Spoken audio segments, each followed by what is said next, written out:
இது மீனாட்சிபுரம் குரு ஜோதிடத்தினுடைய 23ஆம் ஜோதிட பதிவு.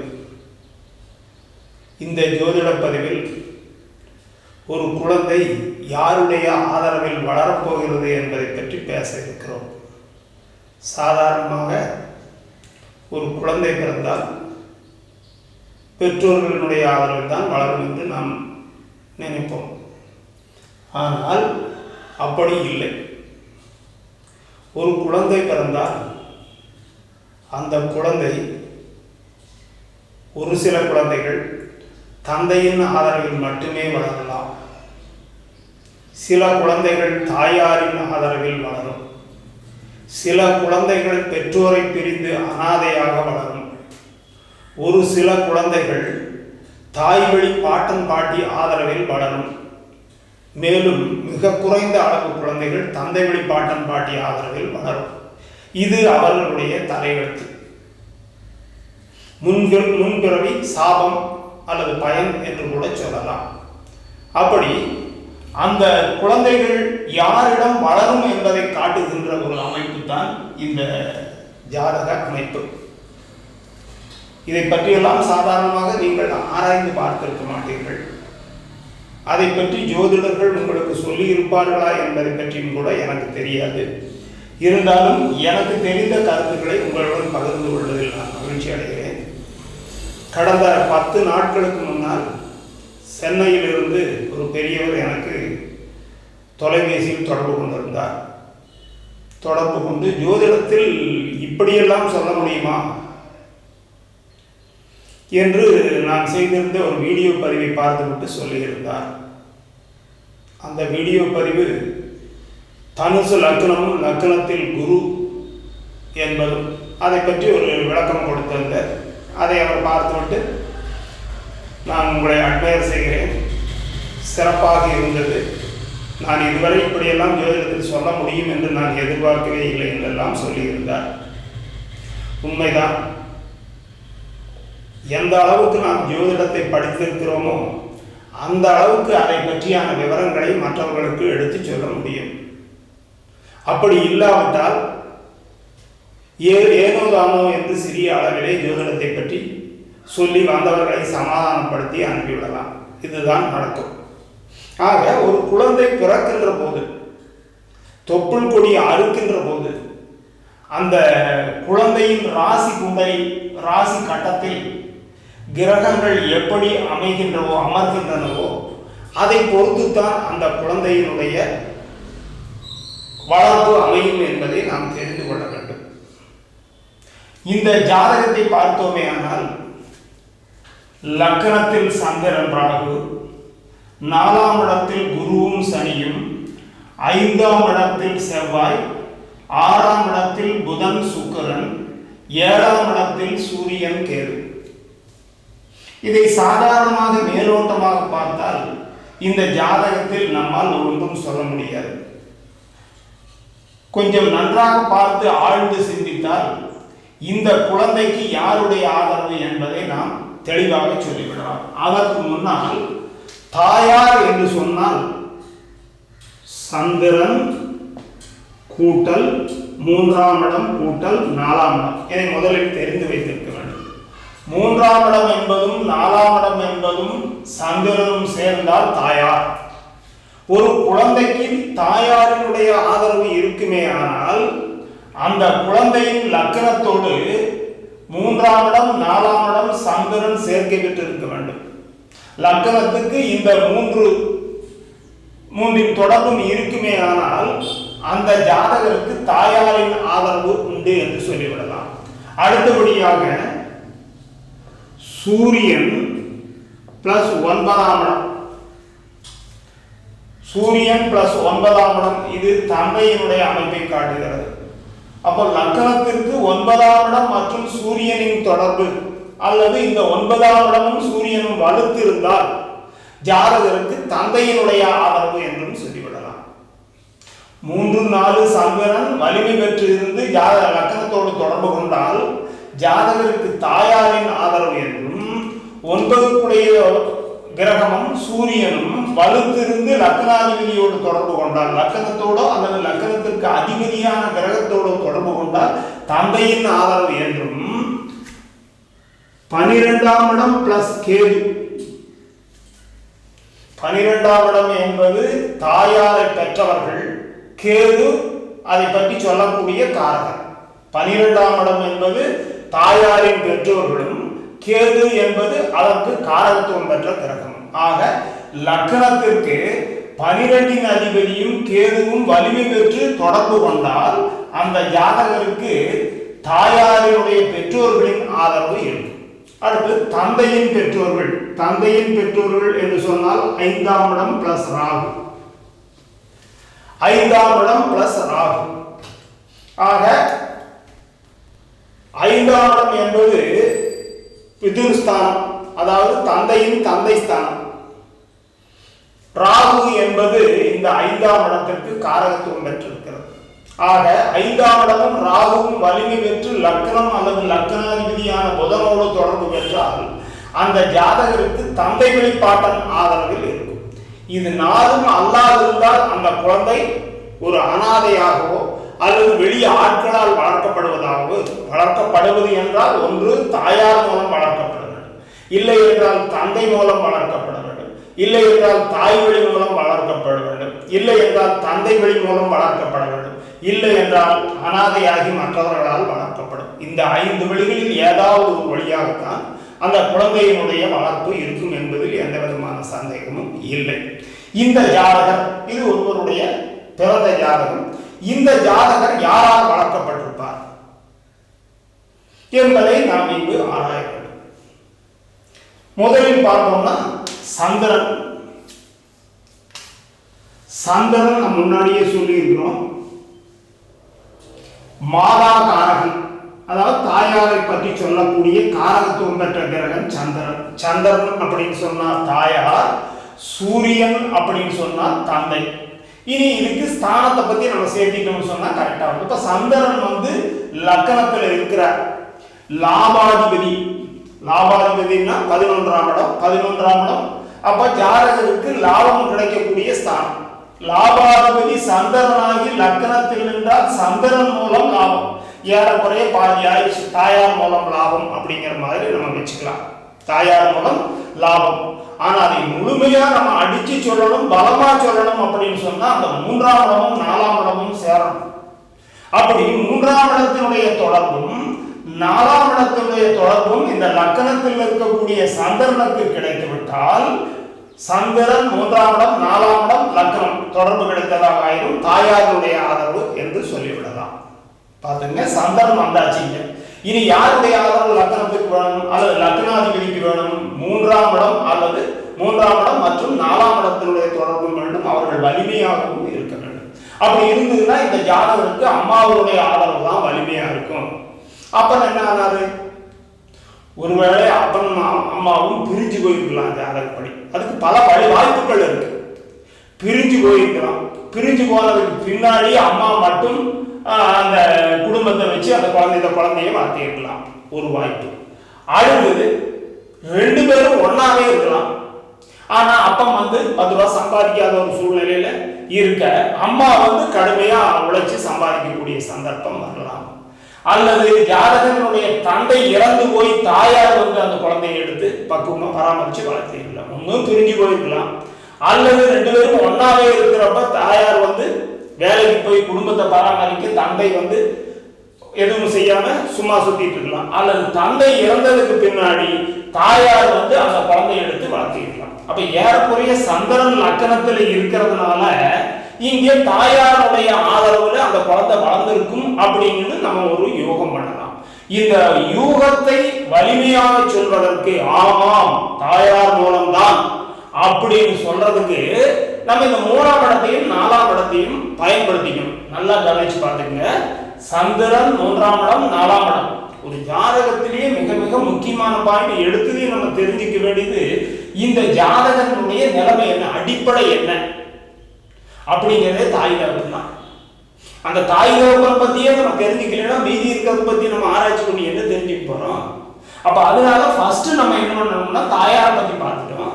இந்த கன்னியா லக்னத்தை பொறுத்த வரைக்கும் லாபாதிபதியே சந்திரனா இருக்கிறதுனால நம்ம போய் சந்திரனை போய் அங்கேயும் இங்கேயும் தொழாவ வேண்டாம். மாதாவுக்கு காரகத்துவம் பெற்ற சந்திரன் லக்னத்தில் இருக்கிறார். இனி நம்ம அந்த ஸ்தானங்களை மாதம் நம்ம ரெண்டையும் தேடி பிடிச்சா போதும். ஃபர்ஸ்ட் 3ஆம் இடத்தையும் 4ஆம் இடத்தையும் பார்ப்போம். இங்க 4னுடைய அதிபதி குரு. இந்த குருவுக்கு இந்த லக்னத்தோட அல்லது லக்னாதிபதியோட தொடர்பு இருக்குதான்னு பார்க்கணும். நல்லா பாருங்க.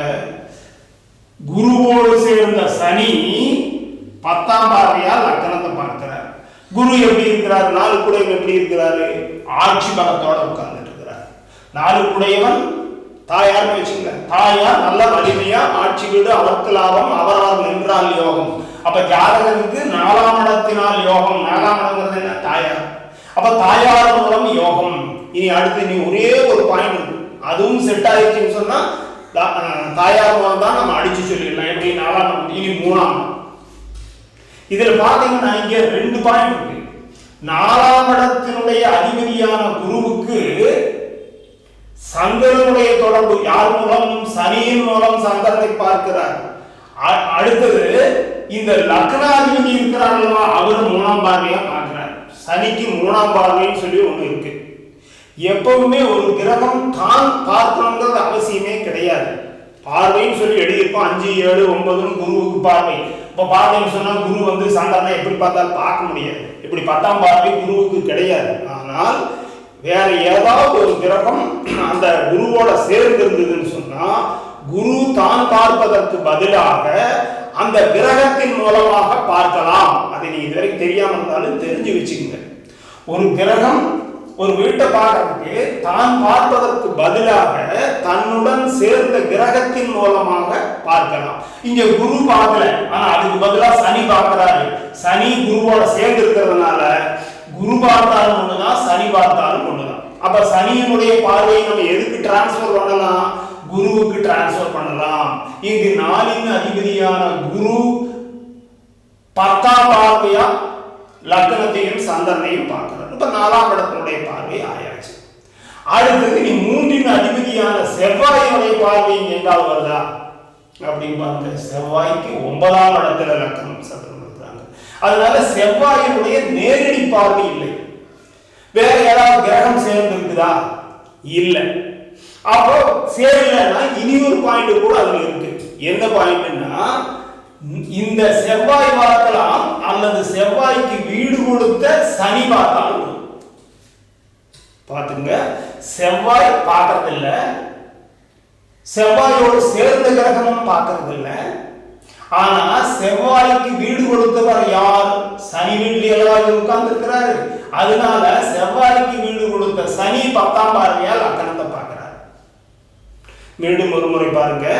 இந்த ஜாதகருக்கு தாயாருடைய ஆதரவு அப்படிங்கறத செக் பண்றோம். ஃபர்ஸ்ட் லாபாதிபதி சந்திரன். லாபாதிபதி எந்த ஸ்தானத்தில் நின்றாலும் அந்த ஸ்தானத்தின் மூலம் லாபங்கள் எல்லாம் வரும் அப்படின்னு சொல்லி சொல்லுவோம். இங்க சந்திரன் லாபாதிபதியாகி லக்னத்தில் நிற்பதால் இவர் யாருக்கு காரகத்துவம் பெற்றதால்? தாயாருக்கு காரகத்துவம் பெற்றதால் தாயார் மூலம் லாபம் வருவதற்கான வாய்ப்பு 50% வந்துருச்சு. இனி காரகங்களை பார்த்துக்கிட்டோம். அடுத்தது ஸ்தான அதிபதி 3, 4 பார்க்கணும் தாயாருக்கு. இங்க 4ஆம் இடத்தினுடைய அதிபதி குரு, அவரு லக்னத்தை பார்க்க முடியாது, 10ஆம் பார்வை இல்லை. ஆனா விதிப்படி குரு பார்க்காட்டியும் 4இன் அதிபதி பார்க்காட்டியும் அவருடைய சேர்ந்த கிரகம் பார்த்தால் போதும் அப்படின்னு சொல்லி ஒரு விதி இருக்குது. அதனால இங்கே குருவுடன் சேர்ந்த சனி பார்த்திருக்கிறதுனால குரு பார்த்ததாக கணக்கு பண்ணி 4ஆம் இடத்தினுடைய தொடர்பு லக்னத்துக்கு வந்ததாக நம்ம கணக்கு பண்ணி சொல்லுவோம். அடுத்தது 3இன் அதிபதி யாரு? செவ்வாய். அந்த செவ்வாயை பார்க்கணும் அல்லது இப்ப நம்ம முன்னாடி சொன்ன மாதிரி செவ்வாயுடன் சேர்ந்த கிரகம் பார்க்கணும். அப்படி இல்லை. அப்படி இல்லைன்னா அடுத்த பாயிண்ட் என்ன? விதி என்ன? ஒரு கிரகம் பார்க்காவிட்டாலும் அந்த கிரகத்துக்கு வீடு கொடுத்த கிரகம் பார்த்தால் போதும். அப்போ சேர்ந்த கிரகம் பார்த்தாலும் சரி அல்லது அந்த கிரகத்துக்கு வீடு கொடுத்த கிரகம் பார்த்தாலும் சரி. இப்போ இங்க சேர்ந்த கிரகம் பார்த்துருச்சு, குருவுடன் சேர்ந்த கிரகம் சனி பார்த்துருச்சு. இங்க வீடு கொடுத்த கிரகம் சனி பார்க்கணும். இங்க பாருங்க, இதைத்தான் பார்க்கணும். லக்னத்தை பார்க்கலாம் அல்லது லக்னாதிபதியை பார்க்கலாம். 2 வாய்ப்பு இருக்கு. இங்கேயும் பாருங்க, குரு பதிலா சனி, லக்னாதிபதி புதன் பார்க்கிறார். இங்க செவ்வாய்க்கு வீடு கொடுத்த சனி லக்னாதிபதி புதன் பார்க்கிறார். இங்க இங்க பார்க்கலன்னா இங்க பார்த்தா போதும். இந்த வீட்டை பார்க்கணும் அல்லது இந்த வீட்டின் அதிபதியை பார்க்கணும். இப்போ பார்த்தாச்சு. இப்போ நம்மளுக்கு என்ன ஆயிடுச்சு, 3ஆம் இடத்தினுடைய தொடர்பும் இருக்குது, 4ஆம் இடத்தினுடைய தொடர்பும் இருக்குது, 3இன் அதிபதி உச்சம், 4இன் அதிபதி ஆட்சி. ஆக தாயார் பத்தி எடுத்துட்டோம்னு சொன்னா 3ஆம் இடத்தினுடைய தொடர்பு லக்னத்திற்கு இருக்கிறது, 4ஆம் இடத்தினுடைய தொடர்பு லக்னத்திற்கு இருக்கிறது. அவர்கள் ரெண்டும் ஆட்சி உச்சம் பெற்று வலிமையாக இருக்கிறார்கள். அடுத்தது காரகனான சந்திரனும் லக்னத்தில் அமர்ந்திருக்கிறார். ஆக இந்த ஜாதகருக்கு தாயார் பலம் அதிகம். சரி, சொன்னதுக்கு முன்னாடி தந்தை என்னன்னா தந்தை எங்க இருக்கிறாரு அப்படிங்கிறத பார்க்கணும். இதையும் நான் சொல்லியாச்சு. சொன்னா முடிவு சொல்றதுக்கு முன்னாடி தந்தையினுடைய நிலைமை என்ன அப்படிங்கிறத பார்க்கணும். தந்தை வீடு எது? 9ஆம் இடத்தை தந்தை வீடுன்னு சொல்லுவோம். ஜாதகத்துல 9ஆம் இடத்தை தந்தை வீடுன்னு சொல்லுவோம். அப்ப 9இன் அதிபதி எங்கே இருக்கிறார் அப்படிங்கிறத வச்சுதான் நமக்கு தந்தையினுடைய நிலைமை என்ன அப்படிங்கிறத சொல்ல முடியும். இங்க பாத்தீங்கன்னா 9 கூடையவன் 6ஆம் இடத்துல நிற்கிறார். இது 10இன் அதிபதியும் கூட. 10இன் அதிபதி புதன் அல்லவா? அப்ப 9 கூடையவனும் 10 கூடையவனும் கூடி 6ஆம் இடத்துல இருக்கிறாங்க. அப்ப 9 10 கூடையவன் 6ஆம் இடத்துல இருந்தது அப்படின்னு சொன்னா தந்தை உருப்படியா தொழில் எதுவும் பண்ண மாட்டாரு அப்படின்னு அர்த்தம். தந்தை உருப்படியா தொழில் எதுவும் பண்ண மாட்டார். 9 10 கூடையவன் 6ஆம் இடம் என்பது கடன், சத்துரு, ரோகஸ்தானம், அதாவது கெட்ட ஸ்தானம். 9 கூடையவன் வந்து 6ஆம் இடத்துல மறைஞ்சிட்டாரு, வலிமை இல்லாம போயிட்டாரு. இந்த 6ஆம் இடம்ங்கிறது 9ஆம் இடம் தந்தை ஸ்தானத்திற்கு வலிமை இல்லாத ஸ்தானம். அப்ப இந்த ஜாதகப்படி தந்தை ஸ்தானம் வலிமை இல்லை. இது அல்லாம தந்தையினுடைய தொழில் ஸ்தானத்தை பார்க்கறதுக்கு இதை வச்சு பாருங்க. 9க்கு 10ஆம் இடம் எது? 9க்கு 10ஆம் இடம் இந்த ஸ்தானம். 10 கூடையவன் எங்க இருக்கிறாரு? 8ல இருக்கிறார். இப்போ 10 கூடையவன் 8ல நின்னா என்ன ஆகும்? தந்தையின் தொழில் ஸ்தானம் கெட்டுடும். அதாவது தொட்டதெல்லாம் புண்ணாகும். தொட்டு தொட்டு நஷ்டப்படுத்திட்டே இருப்பாரு. லாபத்தை உண்டாக்க முடியாத சூழ்நிலை இருக்கும். அப்ப தந்தை இருப்பாரு, ஆனால் இருந்தும் இல்லாத மாதிரி 10 ரூபாய் சம்பாதிச்சுட்டு குடும்பத்தை நடத்த முடியாத அளவுல இருப்பாரு. அப்ப யாரு பார்க்கணும்? ஒண்ணு தாய் பார்க்கணும், இல்லைன்னா தகப்பன் பார்க்கணும். அப்போ இங்க பாத்தீங்க அப்படின்னு சொன்னா தாய் தான் பார்க்கறாங்க. தாய் வலிமை. அப்ப தகப்பன் வலிமை இல்லை. அப்ப அப்பா வீட்டுல இருப்பாரு, அம்மா தான் பார்ப்பாங்க. சரி, அம்மா எப்படி பார்ப்பாங்க அப்படிங்கிறதுக்கு அம்மா வழி உறவை நம்ம ஆராயணும். அம்மா வழி உறவுக்கு யாரு? 12 + 7. 12ஆம் இடம் எது? இதைத்தான் 12ஆம் இடம். லக்னத்துக்கு 12வது வீடு. இங்கிருந்து எண்ணிட்டு வந்தீங்க அப்படின்னு 1 2 எண்ணிட்டு வந்தீங்கன்னா கடைசி வீடு வந்து 12வது வீடு. இந்த 12வது வீடு ஜாதகத்துக்கு பக்கத்துல இருக்கு. இந்த 12வது வீட்டினுடைய அதிபதியினுடைய தொடர்பு இந்த லக்னத்துக்கு இருக்குதா அல்லது லக்னாதிபதி புதனுக்கு இருக்குதா? லக்னம் அல்லது லக்னாதிபதி எப்பவுமே பாத்துங்க, எந்த கிரகத்தினுடைய தொடர்பா இருந்தாலும் ஒரு ஸ்தானத்திற்கு அல்லது அந்த ஸ்தானாதிபதிக்கு. இப்ப 10ஆம் இடத்தினுடைய தொடர்புன்னு வச்சுங்க, இந்த 10ஆம் இடத்தை பார்க்கணும் அல்லது 10ஆம் இடத்தை சேரணும், 10ஆம் இடத்துல இருக்கணும், அல்லது இந்த 10இன் அதிபதியான புதனோட சேரணும் அல்லது புதனை பார்க்கணும். அதை நல்லா ஞாபகம் வச்சுக்கணும், எப்பவுமே அப்படிதான். அப்ப இங்க வார்த்தைன்னு சொன்னா 12இன் அதிபதியான சூரியன் இந்த லக்னத்தை பார்க்கணும். பாருங்க, 12இன் அதிபதி சூரியனுடைய பார்வை லக்னத்துக்கு கிடைக்குதா? கிடைக்குது. சரி, கேதுவினுடைய பார்வை 7ஆம் பார்வை கரெக்ட். அப்ப 12இன் அதிபதியும் கேதுவும் கூடி லக்னத்தை பார்ப்பதால் இந்த ஜாதகருக்கு தாய்வழி பாட்டனின் ஆதரவும் உண்டு. அதாவது தாயார் குடும்பம் தான் இந்த ஜாதகருக்கு வலிமை. தந்தையினுடைய இதுவும் வலிமை. இன்னைக்கு பாருங்க, 5ஆம் இடம் வந்து பூர்வீக ஸ்தானம். அங்க யார் இருக்காங்க? 8 கூடையவன் 5லே நின்று 5 கூடையவன் 4ல் நின்று ராகுவின் தொடர்பு பெற்றதால் பூர்வீக சொத்தை அழிந்து போகும். பூர்வீகம் வலிமை இல்லை. அப்ப பூர்வீகம் வலிமை இல்லைன்னு சொன்னா என்ன ஆகுது? அப்ப அப்பனையும் வலிமையா சொல்ல முடியாது, அப்பனை பெற்ற அப்பனையும் வலிமையா சொல்ல முடியாது. இங்க தாயார் வழி பலம் மட்டும்தான் இந்த ஜாதகருக்கு உண்டு. இப்படி நிறைய பேருடைய வாழ்க்கையில இருக்குது. அதை நம்ம ஆலோசனை பண்றது இல்லை, என்னமோ அப்படி இப்படி பேசிக்கிறான். உண்மையே ஜாதக ரீதியா இப்படி அமைப்புகள் இருந்தா தான் உங்களுக்கு வந்து அந்த சம்பவங்கள் எல்லாம் நடக்கும். அது அவர்கள் செய்த முன்னிலை பயன். பூர்வ புண்ணியம் அப்படின்னு சொல்லி இந்த 5ஆம் இடம் சொல்றோம். பாத்தீங்கன்னா பூர்வ புண்ணியமே இல்லை. 8 கூடையவன் 5ல் ஆயிட்டானா 5ஆம் இடம் பூர்வ புண்ணிய ஸ்தானம் ஆச்சா? 8 கூடையவன் 5ல் நின்றுதுன்னா 5ஆம் இடத்துக்கு எடுத்து போடுவானா? பூர்வ புண்ணியம் போச்சு. பூர்வ புண்ணியமே இல்லை. போன ஜென்மத்துல எந்த புண்ணியமும் செய்யல. அப்படி செய்யாததுனால என்ன ஆச்சுன்னு சொன்னா பூர்வீக வழியில் பலம் இல்லாமல் போயிடுச்சு. அப்ப பூர்வீக வழியில் பலம் இல்லாமல் போயிடுச்சு அப்படிங்கிறதோட தந்தையுடைய ஸ்தானத்தை பார்த்தீங்கன்னா ரொம்ப வீக்கா போச்சு. அப்ப அதனால தாயார் மற்றும் தாயார் வழி உறவினரின் ஆதரவில் வாழ்ந்த ஜாதகர் அப்படின்னு சொல்லி இந்த ஜாதகம் சொல்லும். அப்புறம் இதே மாதிரி சுக்கிரன் இந்த இடத்துல 8ஆம் இடத்துல இருந்தாலும் சரி, இந்த சுக்கிரன் இந்த இடத்துல இருந்தாலும் சரி, இந்த 3 இடங்களுமே கண்டிப்பா தந்தையின் ஆதரவு இல்லை அப்படிங்கிறத காட்டக்கூடிய இடம். இதெல்லாம் பார்த்துட்டீங்கன்னா உங்களுக்கு ஜாதகம் சொல்றது பார்க்கறதெல்லாம் ரொம்ப ஈஸி. யார் வேணாலும் பார்த்துக்கலாம், ஜோசியர்கள் தான் பார்க்கணுங்கிறதோ பிடிக்கணுங்கிறதெல்லாம் ஒன்றும் கிடையாது. இப்போ நான் சொல்லியிருக்கிறது மேலோட்டமான ஒரு கணிதம் தான். இதை வச்சு நீங்களே உங்க ஜாதகத்தை வச்சு இப்படி எல்லாம் இருக்குதா அப்படின்னு சொல்லி அந்த லக்கணத்தை போட்டு லாங்கரை எடுத்த முதல் வீடா வச்சு பார்த்துட்டே வாங்க. அப்படி பார்த்துட்டு வந்தீங்கன்னு சொன்னால் உங்களுக்கு இதே மாதிரி விடை கிடைக்கும்.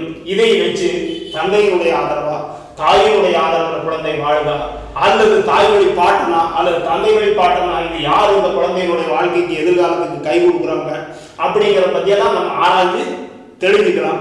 அப்படி தெரிஞ்சுக்கிட்டீங்கன்னு சொன்னால் மேற்கொண்டு உங்களுக்கு ஜாதகத்தை பற்றி சொல்றதுக்கு கொஞ்சம் எளிமையாக இருக்கும். அப்படிங்கிறதுனால இந்த ஜாதகத்தை வச்சு விளக்கம் கொடுத்துருக்குறேன். கண்டிப்பாக நீங்கள் இதை ஆராய்ச்சி பண்ணி பாருங்க. அப்படி ஆராய்ச்சி பண்ணி பார்த்தீங்க அப்படின்னு சொன்னால் ஜோதிடம் அப்படிங்கிறது பொய்யல்ல, உண்மைதான். நம்ம சொல்றதையும் பொய்யா சொல்லிட்டு இருக்கிறோம், கதைகளை அளந்து விட்டுட்டு இருக்கிறோம் அப்படிங்கிறது நம்ம நல்லா தெரிஞ்சுக்கலாம். அப்ப அதனால ஜோதிடம் ஓரளவுக்கு தெரிஞ்சவங்க கூட இதை நல்லா கவனிச்சு பாருங்க. உங்களுடைய வளர்ச்சிக்கு ஒரு 5% இந்த விளக்கம் துணையா இருக்கும் அப்படின்னு சொல்லி நான் நினைக்கிறேன். அப்படி துணையா இருந்தது அப்படின்னு சொன்னா இதை பத்தி நீங்க கமெண்ட் பண்ணுங்க. கண்டிப்பா சப்ஸ்கிரைப் பண்ணுங்க. சப்ஸ்கிரைப் பண்ணாம இருக்காதீங்க. அதெல்லாம கமெண்ட் பண்ணுங்க. அதை வச்சுதான் நம்ம மேற்கொண்டு இந்த விளக்கங்கள் எப்படி கொடுக்கணும் அப்படிங்கிறத சொல்லணும். அந்த கமெண்ட் அப்படிங்கிறது கூட ஒரு பாராட்டா இருக்கக்கூடாது. முடிஞ்ச வரைக்கும் பாராட்டுறதுல ஒரு அர்த்தமே இல்லை. குறை இருந்தால் எங்களிடம் சொல்லுங்கள், நிறை இருந்தால் மற்றவர்களிடம் சொல்லுங்கள் அப்படின்னு சொல்லுவாங்க. அது மாதிரி நீங்க என்ன பண்றீங்க அப்படின்னு சொன்னா இதுல என்ன குறை இருக்குது அல்லது என்ன மாற்றத்தை செய்யலாமா அப்படிங்கிறத சொன்னீங்கன்னு சொன்னால் அடுத்த பதிவுல நம்ம இனியும் சில மாற்றங்களை செய்து மேற்கொண்டு விளக்கங்களை கொடுப்பதற்கு சௌகரியமாக இருக்கும். வெறும் பாராட்டுகள் பயனற்றதாக போய்விடும். அதுதான் சொல்றேன். நீங்க இருக்கக்கூடிய குறைய நீங்க கமெண்ட் பண்ணுங்க, எங்களுக்கு எழுதுங்க, நாங்கள் எங்களை மாத்திக்கிறோம். என்ன செய்யணுமோ அதை செய்யும். இது வரைக்கும் நீங்க பார்த்துட்டு இருந்தீங்க. உங்களுக்காக என்னுடைய நன்றிகளை தெரிவித்துக் கொண்டு இதோட விடைபெறுகிறேன். மீண்டும் அடுத்த பதிவில் சந்திக்கலாம்.